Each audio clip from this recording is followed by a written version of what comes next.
Evening বন্ধুরা, বসে পড়লাম ছেলে মেয়ের আবদারে দুধ পুলির তোড়জোড় নিয়ে। বাড়ির সবার একটাই কথা, শীতে এবছর জমিয়ে দুধ পুলি আর খাওয়া হলো না। তাই নারকেল কুড়ে নিয়ে ছাই মেরে দেখলাম একটু মিষ্টি কম, তাতে আবার গুড় কুড়ে মাখিয়ে নিলাম। নিয়ে তারপর একটা একটা করে খোল তৈরি করে নিয়ে তাতে নারকেলের পুর দিয়ে তৈরি করে নেবো সব পিঠেগুলো। এদিকে আমার প্রায় সব রেডি। এবার চলে যাব রান্নাঘরে গিয়ে দুধ তোলপাড় করছে।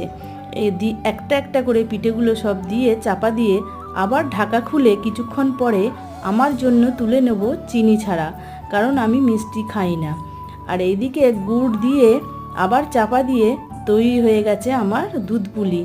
এসে ঢেলে দিলাম কাঁচিতে। ছেলে চেকে দেখলো। এদিকে কর্তামশাই ঘুম থেকে উঠে চোখে মুখে জল দিয়ে চেকে দেখলো। দেখে মুখ কি দারুণ!